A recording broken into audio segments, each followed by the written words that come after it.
नमस्कार साथियों, education special channel में आप सभी का स्वागत है। आज हम चर्चा करेंगे चुनाव और प्रतिनिधित्व चैप्टर थर्ड, कक्षा 11वीं राजनीति विज्ञान। साथ ही साथ इस चैप्टर की उपयोगिता जितने भी कंपटीशन एग्ज़ाम वाले विद्यार्थी हैं उनके लिए भी महत्वपूर्ण है।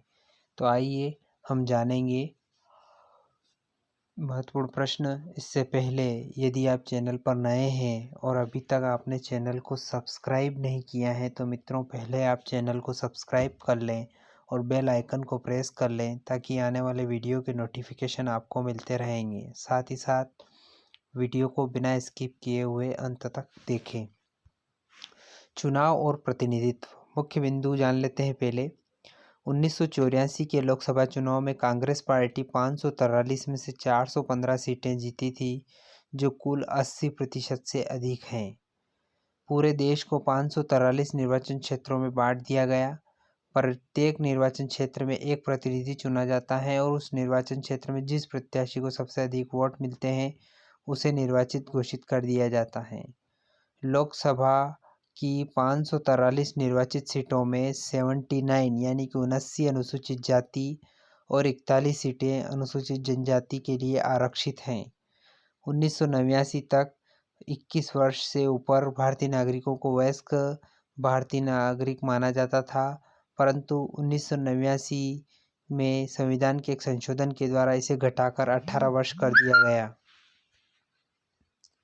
लोकसभा या विधानसभा चुनाव में खड़े होने के लिए उम्मीदवार को कम से कम 25 वर्ष का होना चाहिए। यदि किसी व्यक्ति को किसी अपराध के लिए 2 या 2 से अधिक वर्षों के लिए जेल हुई हो तो वह चुनाव लड़ने के योग्य नहीं होता है। भारतीय संविधान का अनुच्छेद 324 के अनुसार निर्वाचनों के लिए मतदाता सूची तैयार कराने और चुनाव के संचालन का अधीक्षण, निर्देशन और नियंत्रण का अधिकार एक स्वतंत्र निर्वाचन आयोग को देता है। 1993 में 2 निर्वाचन आयुक्तों की नियुक्ति हुई। निर्वाचन आयोग बहुसदस्यीय हो गया, तब से यह बहुसदस्यीय बना हुआ है। संविधान मुख्य निर्वाचन आयुक्त और निर्वाचक आयुक्तों के कार्यकाल की सुरक्षा देता है। उन्हें 6 वर्षों के लिए अथवा 65 वर्ष की आयु तक के लिए नियुक्त किया जाता है।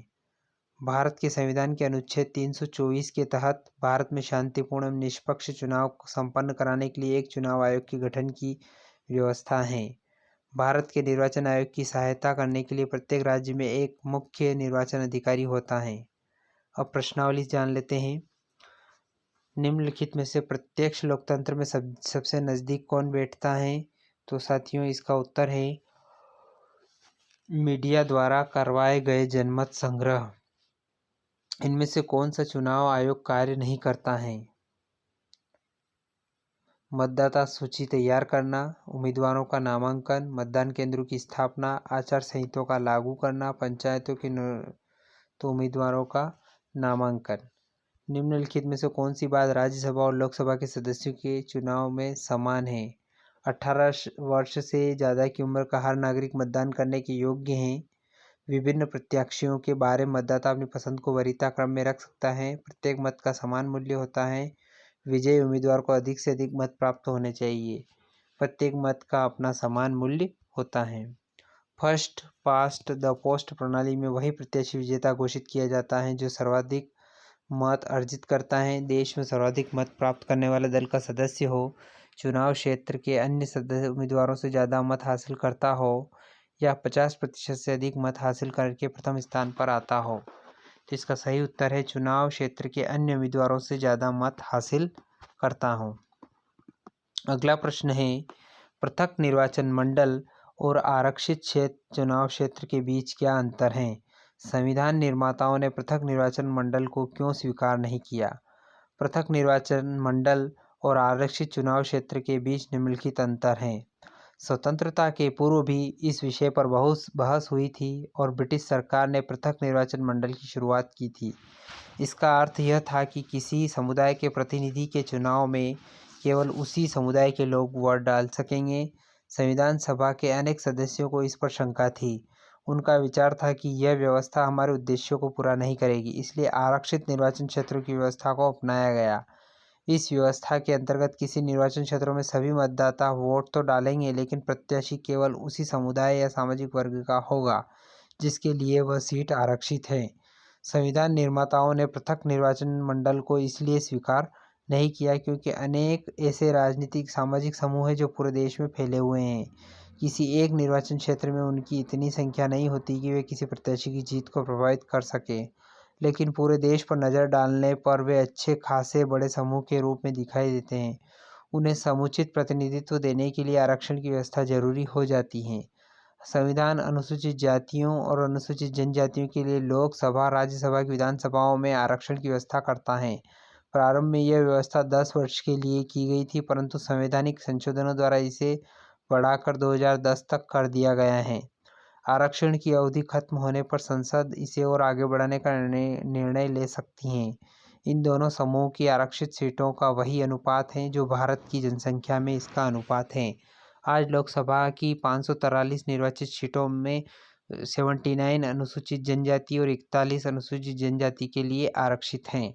अगला प्रश्न है, निम्नलिखित में से कौन सा कथन गलत है? इसकी पहचान करें और किसी एक शब्द या पद को बदलकर, जोड़कर, नए क्रम में सजाकर इसे सही करें। एक फर्स्ट पास्ट द पोस्ट प्रणाली, जो सबसे आगे वही जीते प्रणाली का पालन भारत में हर चुनाव में होता है। तो इसका उत्तर यह कथन गलत है, क्योंकि पीटीपी प्रणाली का प्रयोग हर समय नहीं होता। राष्ट्रपति, उपराष्ट्रपति और राज्यसभा के सदस्यों का चुनाव एकल मत प्रणाली के द्वारा होता है। अन्य चुनाव में पीटीपी प्रणाली का पालन होता है। चुनाव आयोग पंचायत और नगरपालिका के चुनाव का पर्यवेक्षण नहीं करता, यह कथन सही है। भारत का राष्ट्रपति किसी चुनाव आयुक्त को नहीं हटा सकता, यह कथन गलत है कि भारत का राष्ट्रपति किसी चुनाव आयुक्त को नहीं हटा सकता, लेकिन राष्ट्रपति किसी चुनाव आयुक्त को हटा सकता जब उसके खिलाफ भ्रष्टाचार के आरोप सिद्ध हो जाए। चुनाव आयोग में एक से ज़्यादा चुनाव आयुक्त की नियुक्ति अनिवार्य है, यह कथन सही है। भारत की चुनाव प्रणाली का लक्ष्य समाज के कमजोर तबके की नुमाइंदगी को सुनिश्चित करना है, लेकिन अभी तक हमारी विधायिका महिलाओं सदस्यों की 10% तक नहीं पहुंचती। इस स्थिति में सुधार के लिए आप क्या सुझाएंगे? इसका उत्तर आगे हम जानेंगे। इससे पहले अगला प्रश्न है, लोगों को इस बात की साफ साफ जानकारी होनी चाहिए कि उनका प्रतिनिधि कौन है, ताकि उनकी निजी तौर पर जिम्मेदार ठहरा सके। लोगों की इच्छाओं को अधिक प्रभावी रूप से व्यक्त करने के लिए एफटीपो मत प्रणाली सबसे अधिक उपयुक्त होगी, क्योंकि इसमें नागरिकों प्रतिनिधियों का सीधा संपर्क रहता है तथा नागरिक अपने प्रतिनिधि को सीधे रूप से जिम्मेदार ठहराकर उन्हें चुनाव में सत्ता से हटा सकते हैं। प्रथम रूप से इस प्रणाली में नागरिकों को अपनी पसंद का उम्मीदवार चुनने का मौका मिलता है। हमारे देश में भाषाई रूप से अल्पसंख्यक छोटे छोटे समुदाय हैं और देश भर में फैले हैं। हमें इनकी ठीक ठीक नुमाइंदगी को सुनिश्चित करना चाहिए। सभी अल्पसंख्यकों को उनकी संख्या के आधार पर व उसी अनुपात में उचित प्रतिनिधित्व देने के लिए अनुपातिक मत प्रणाली का कोई एक तरीका प्रयोग करना चाहिए, जिससे सभी अल्पसंख्यकों को उचित प्रतिनिधित्व मिल सके। भारत में अनेक धार्मिक, जाति, भाषाई, सांस्कृतिक अल्पसंख्यक मत पाए जाते हैं, जिनके उचित प्रतिनिधित्व के लिए आनुपातिक मत प्रणाली अधिक उपयुक्त है। विभिन्न दलों के बीच सीट और वोट को लेकर कोई विसंगति नहीं रखनी चाहिए।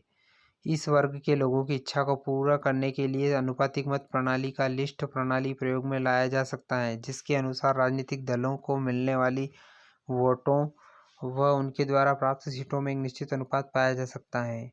लोग किसी अच्छे प्रत्याशी को चुनने में समर्थ होने चाहिए, भले ही वह उसके राजनीतिक दल को पसंद न करते हो।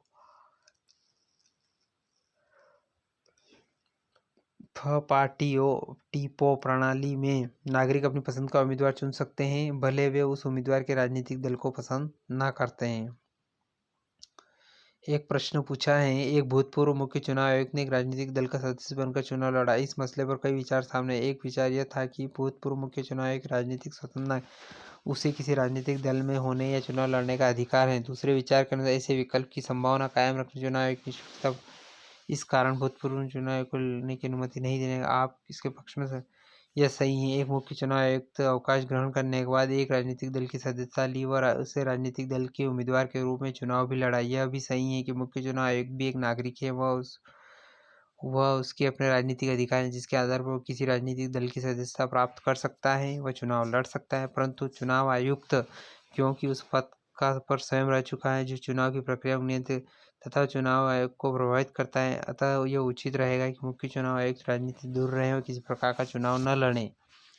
भारत का लोकतंत्र अब अनगढ़ फर्स्ट पास्ट द पोस्ट प्रणाली को छोड़कर समानुपातिक प्रतिनिधित्वात्मक प्रणाली को अपनाने के लिए तैयार हो चुका है। क्या आप इस कथन से सहमत हैं? इस कथन को अपने पक्ष विपक्ष में तर्क दें। वर्तमान में फपाटीपो प्रणाली को अपनाया गया है, जिसमें प्रत्येक नागरिक अपनी पसंद के उम्मीदवार के पक्ष में अपना मत व्यक्त कर सकता है। चुनाव की समाप्ति के बाद मत की गणना की जाती है। जिस उम्मीदवार को बहुमत मिलता है उसे विजयी घोषित कर दिया जाता है। लेकिन कुछ चुनावों में जैसे राष्ट्रपति, उपराष्ट्रपति, राज्यसभा के लिए अनुपातिक मत प्रणाली से किए जाते हैं, जिसे मतदाता अलग अलग उम्मीदवारों के लिए पसंद करते हैं। तो ये थे चुनाव और प्रतिनिधित्व के महत्वपूर्ण प्रश्न। वीडियो पसंद आए तो लाइक करें, शेयर करें, कमेंट करें और अभी तक आपने सब्सक्राइब नहीं किया है तो चैनल को सब्सक्राइब कर लें और बेल आइकन को प्रेस कर लें ताकि आने वाले वीडियो के नोटिफिकेशन मिलते रहेंगे। धन्यवाद साथियों। जय हिंद, जय भारत।